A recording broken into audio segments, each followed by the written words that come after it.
Halli Hallo, I'm Refashionista Sheri, and today we are revisiting tutorial numbers 8 to 14 of my original 30 Days of Refashions from 2022. And as I always say, you can use what you have to make what you want, and you will see that today because we are upcycling bags and tablecloths and just about everything you can find around your house. But if you're really not sure about sewing and mending and all that kind of stuff, I highly recommend taking my Sewing, Mending, and More Masterclass e-course because it's very budget friendly and I'm teaching you all of the tips, tricks, and techniques that I use myself. But you know what? Let's dive in to today's tutorials. For this super simple no-sew belt bag, all you need is a bag that is kind of plasticky on the outside, but has a lining on the inside, as well as your belt, a marker, and some kind of cutting tool. Next, grab your belt and place it on the bag in the position where you would like the bag to sit on the belt. So you don't want it too low, you don't want it too high, somewhere in the middle-ish works best, I think. Then grab your marker and put a dot on either side of the belt, a few centimeters in from each side of the bag. Then you want to open up your bag and kind of pull the lining out as best you can from this back side, because you're going to be cutting through dot to dot here and you do not want to chop through the lining if you can at all help it. So then you just want to grab your cutting tool and really carefully and slowly chop through from one dot to the other dot, and then repeat on the other side. So now you should have two small slits in the back of your bag. Then grab your belt and with the right side of the belt facing the back of the bag, simply slip it through one slit and out the other one, and yeah, that's it, guys. Your belt bag is done and and ready to be worn. So simple. For this fab Refashionista project, all you need is a plain white blouse, some funky knee socks, your fabric dye, and of course your sewing gear.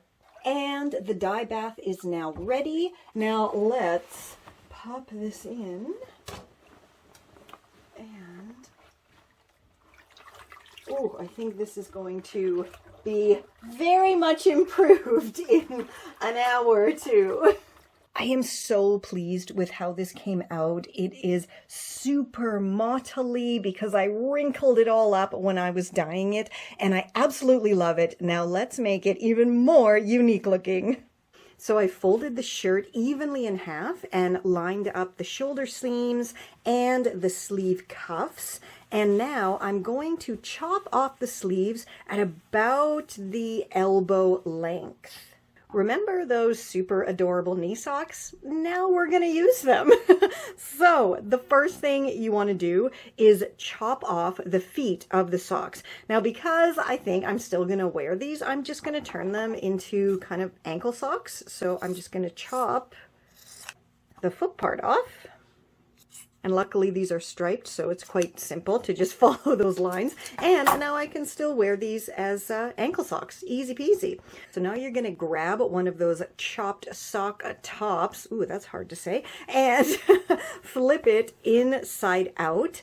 Then kind of gather it up and pop it over the end of one of your chopped sleeves, making sure you have the finished edge of the sock going towards the shoulder of the blouse. Okay, so you want to have the raw edges here, the chopped edges of the sock, and the shirt sleeve lined up. And now you're just going to go and stitch them together. Of course, super stretching that sock as you stitch so it matches up with the length of the blouse sleeve. And, you know, then go repeat on the other side and your shirt's gonna be done. Alrighty, I stitched it all on with a tight, wide zigzag stitch just so it would have that extra stretch needed to get it on and off my arm. I also trimmed off any of the kind of excess fabric here with my pinking shears. And let us flip it. Look, look, look, look, look. That looks so cool. That looks so cool. Just wait until I put it on, and let's go do that right now.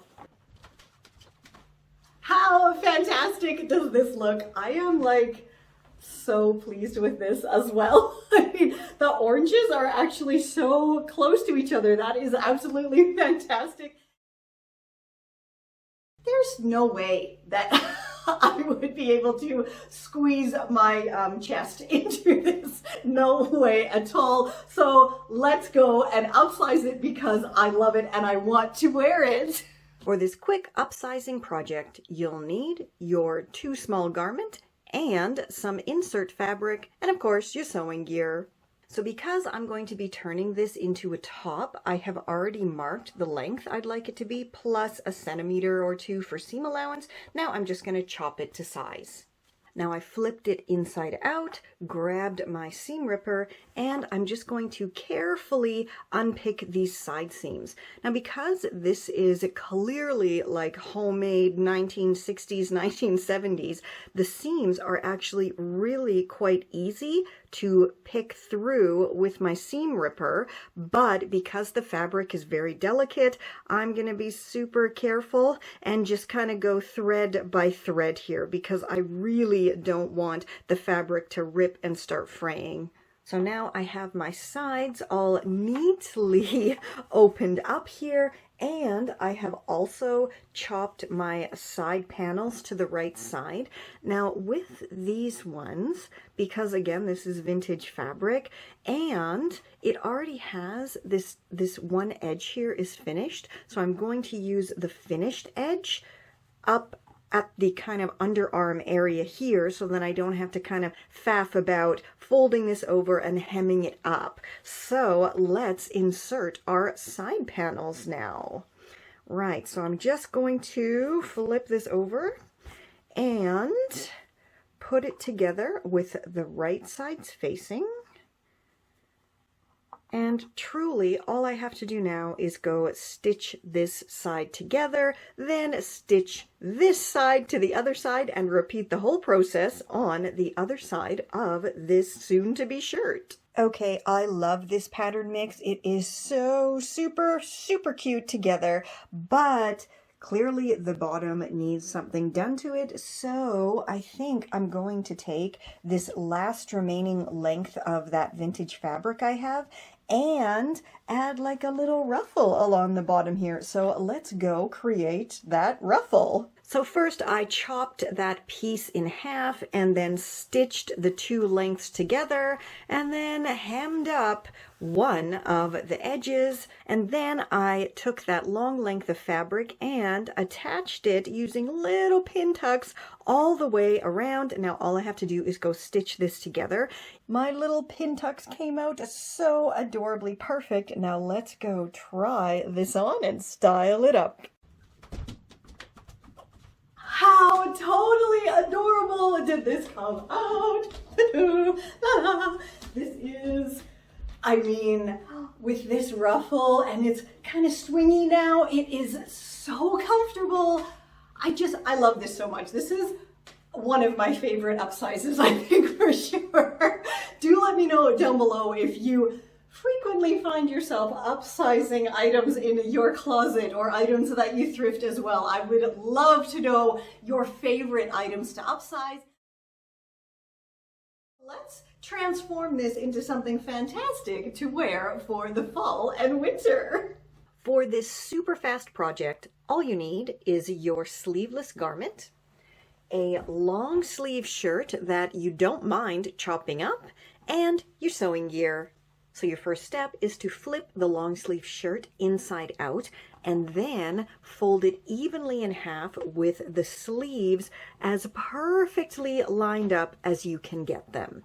Then just go chop them off. Next, grab your sleeveless garment and flip it inside out and lay it on a flat surface. Then all you have to do is grab your sleeves, and these are going to be right side out, and then pop them into the armholes. So then you will have the right sides facing, and line them up, and then just go ahead and stitch them together. Sleeves, I have sleeves. This is absolutely going to be, I think, one of my festive looks this year. We're gonna be upsizing these trousers that I got, and they are awesomely 80s vintage velvet, but just, you know, that little bit too tight that I'm really afraid if I sat down, I would split the seam in the behind and maybe, you know, blow a button or two in the front. So thankfully, I just happen to have this awesome vintage, super vintage velvet brocade fabric in my stash, and I think it will look absolutely awesome, you know, to put a couple of inserts down the sides of these vintage velvet trousers. So let's go do it. For this fast yet fancy project, you'll need your 2 small trousers, some fabric to put into the sides of your trousers, because we're going to create some funky tuxedo style pants, and of course your sewing gear. So the first thing I'm going to do is chop out these thick side seams starting at the bottom hem and going all the way up through the waistband on both legs of the trousers. So now the sides are totally open all the way down and ready for my inserts. So I chopped my 2 side inserts out of that lovely vintage crushed velvet brocade fabric, and I didn't do them super wide because the pants are tight.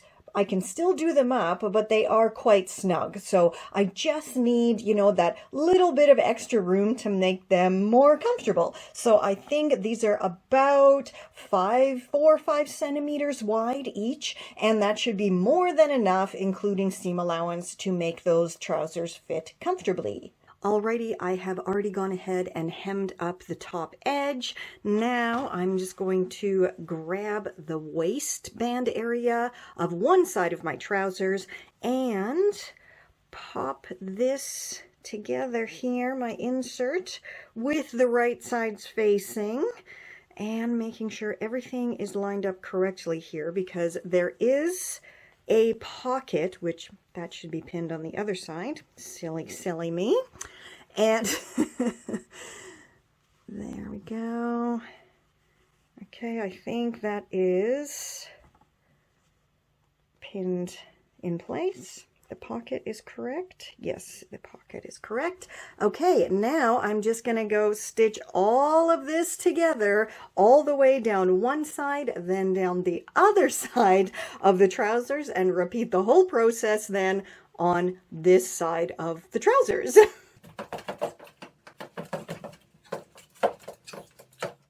These came out perfectly.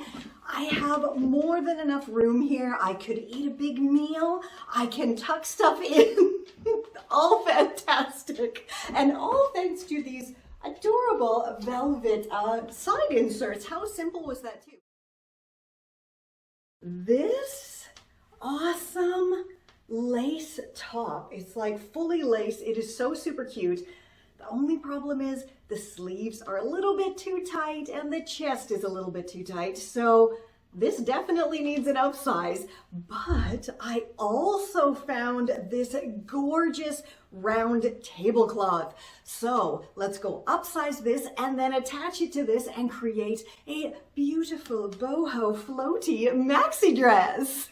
So because I have to upsize the top, I have already cut it to the length that I need it to be once it's going to turn into a dress. And then I'm going to take this chopped bottom bit and just add it to the kind of underarm seams here to, you know, widen up the top enough so it's going to fit me comfortably. So as with all of my fabric inserting upsizes, the very first thing we have to do is chop from the bottom side seam all the way up through the sleeves, through the sleeve cuffs to open up the sides so we can put our inserts in.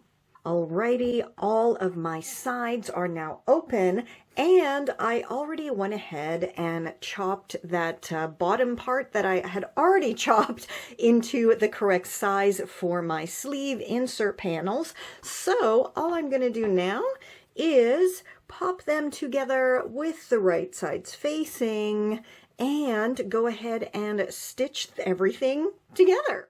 So my side panels are an awesome success, and now the shirt fits me absolutely exactly the way I want it to. So let's move on to putting the skirt on here, which is actually that vintage tablecloth. Alrighty, I have folded my oval-shaped vintage lace tablecloth in half twice to create this kind of point on one corner here, and then you see the bottom is still all nice and round, but I basically just have a very simple triangle shape going on here. And now I'm going to grab my blouse that I upsized, and I'm going to fold it in half like so. Doesn't need to be super exact or anything. And then I'm just gonna kind of use this as a template to chop out the space I need, you know, to put these two together. Does that make sense? I hope that makes sense. So let's give this a try and see if it's actually going to work. So I have kind of lined this up as best as I can. Now I'm not going to chop directly from one side to the other. I'm just going to kind of put my finger about 1 centimeter up from the bottom of the shirt. And then I'm going to go from this area because it's always better to chop too little than too much when we are first cutting. So I just went and popped this over my body and it goes on very nicely. So I am perfectly fine with this. I do not have to cut anymore. So now let's go put them together. So I have popped my shirt inside this tablecloth, the skirt, with the right sides facing, and I have the raw edges lined up now, and now I'm just going to go and stitch it all together. Again, no words. How absolutely, totally, stunningly beautiful did this come out. I mean, can you believe this is seriously... The whole thing cost me like $3, and these type of dresses, you know, you see them online for hundreds, sometimes thousands of dollars, when really all you need to do is pop on over to your local thrift or charity shop, grab a lace blouse, of which there's always many in so many different styles, and a round lace tablecloth, and make one for yourself that is truly unique. No one else is going to have this because you made it yourself, and look how easy it was. We're not refashioning clothes or anything like that. Today, I'm sharing how I refashioned me. And every year on my birthday, I do try to share something kind of personal, and I will link down below for you guys to all of those videos and posts so you can, you know, have a look if you're so interested. And yeah, today I thought I would share my kind of healthy journey that I've been on for the past little while, and you know, the kind of stuff I eat, the workouts I do, and how I kind of feel so great at the ripe old age of 49.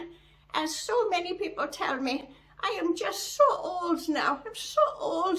Life is over. But I'm here to tell you, life is just freaking beginning. So let's get started. So I will be sharing some rather awesome workout videos of myself, as well as the exact workouts that I do. They are all available on YouTube for free, so that's great. If you want to do them yourself, you can. But first, I thought we would take a little tour of my fridge and cupboard so you can see exactly the kind of stuff that I eat, you know, every day. And full disclosure here, I don't have a diet. I don't really believe in diets. I was bulimic and anorexic for many, many years, so dieting is definitely not my friend at all. I am, though, unfortunately suffering from celiac, and I'm lactose intolerant, so I cannot have gluten, and of course anything with lactose is also a no-no, you know. And wonderfully too, I have IBS, so I do have to watch what I do put into my body, otherwise I tend to be camping out in the bathroom terribly. Anyway, so things that I absolutely do not eat are beef and pork. It's nothing to do with religious stuff, of course, because I'm an atheist. It's just, I just don't like them. They don't sit well in my tummy. I also don't drink alcohol because, again, doesn't sit well. And yeah, I stopped drinking years ago because it always made me sick. So anyway, let's jump into the tour of my fridge. Here's my fridge, and I'm just curious, does anyone else like decorate their fridge with a bunch of funky magnets and pictures and stuff? Or, you know, is it just me? Like this, I love this so much. Anyway, so let's open the fridge. La la! Okay, you can see here, my fridge is kind of bigger than the space here, so I can't quite open the doors all the way, which is fine. Okay, so first, let's look here at the top shelf, and it does look kind of empty, but this is all like water and then homemade iced tea. We drink a lot of water in this house. And then I have my pre-washed and chopped lettuce because we always have a salad every day. And these, yes, they are bones, but they are not for me or my kiddo or anyone else. They are for Jack. Mr. Jack gets a fresh bone every single day because he does eat meat. Now, again, here we have, look, more water and some pickles and some jams. And this here is like my favorite thing, I think, in my fridge. This is our leftovers basket, and anything that needs to be eaten or is a leftover goes in this basket. So we can have, you know, like today for lunch, we're gonna finish off that salad, and that's a sauce down there. I'll probably use it for tonight's dinner. Here we are to the more exciting area, and because my veggie crisper is always full because we eat so many vegetables, I have an extra basket here that is just full of fresh vegetables, and whenever we can, we do get like the imperfect ones. Here we have our cleaned and washed grapes, so whoever wants any can just, you know, grab a bowl full there. And here we have tofu natto, which, if you don't know what that is, I shall link to what that is. It's like one of my favorite Japanese foods. And of course, our miso is here. And as I said, this is all more veggies in here. Down here we have fruits, and in the bottom is, not very exciting, tortillas, a bit of vegan cheese, and of course the milk in a bag because my kiddo can have lactose, so she has normal milk. And up here, you know, just tahini, mayo, sauces, you know, all the regular kind of fridge door kind of stuff. Oh, look, more water. And of course we have my milk, kiddo's milk. All right. Okay, let's open up the freezer here. And there's a bunch of ice packs for my migraines. Some ice cubes, frozen bananas for doing smoothies, some pre-chopped garlic, and I think, yes, spring onions here, our ginger we keep in the freezer, and yeah, gluten-free bread, some potatoes, some fries for quickness, frozen veggies. Here's some of my dog bones, of course, because we buy them in bulk so we can always have them on hand. And of course, a lot of meatless stuff, veggie burgers, etc., etc. Now moving on to the cupboard.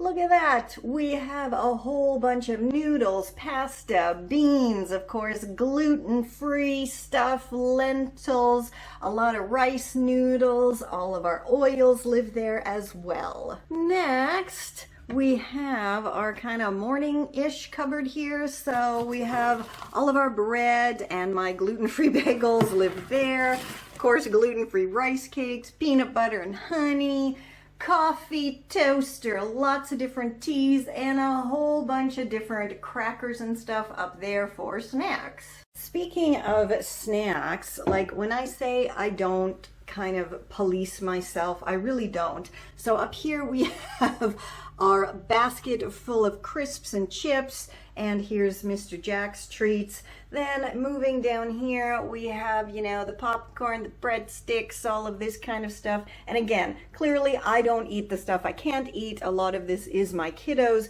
but what I can eat, I absolutely do. Then over here, I found this at the thrift store and of course washed it thoroughly, but I call this my candy shop. And whenever I am feeling like I need, you know, something sweet, I come here and it's got all of my favorite little candies in here just waiting for me.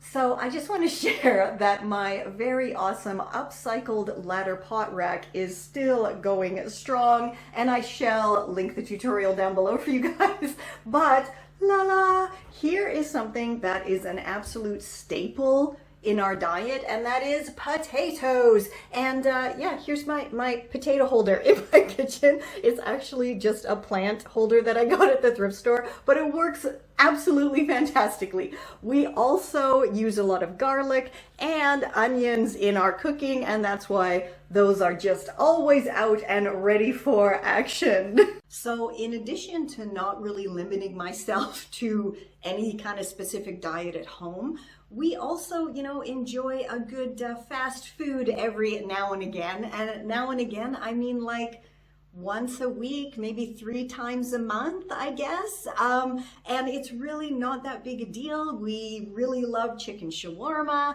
We can even head to the Golden Arches if we want to. You know, there are gluten and lactose-free options for me there. It's all about kind of, you know, moderation, but not too much. Because as I said, I was bulimic and anorexic for many years, and yeah, it took me a long time to start eating properly again. And even now I still struggle sometimes when, you know, those yucky voices start going in my head, and if I kind of look at myself at certain angles, you get in your head sometimes. And so that's why it's so important to just choose, you know, healthy choices. And by healthy choices, I mean what's healthy, like for you, not what's healthy for me is healthy for you. That's not necessarily true.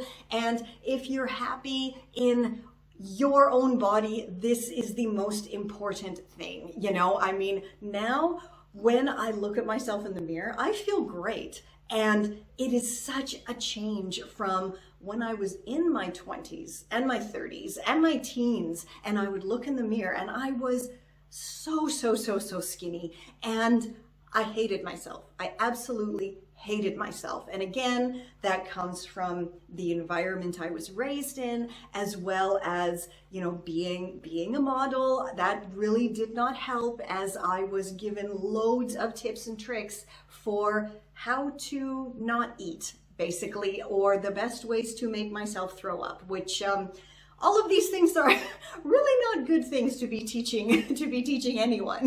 You know? Now, let's get to what everybody wants to see, which is me being all sweaty and gross and looking hilarious doing the exercises. As you can see, I work out in my little basement studio office. This is also where I shoot all of my tutorials and do all of my work on my computer. I also like to work out wearing men's boxer briefs because they are super duper comfortable. And of course, Jack is always there to lend a hand. So here are my results from June to September 2022. Now, I do not weigh myself because that's a trigger for me, but I do take my measurements, and And as you can see, I definitely transformed some of that excess weight into muscle. I lost 1 centimeter on my upper arms, 2 centimeters on my chest back area, 4 centimeters on my waist, 6 centimeters on my hips, and 5 centimeters on my thighs. So I am very, very happy. And yeah, let's keep building that muscle.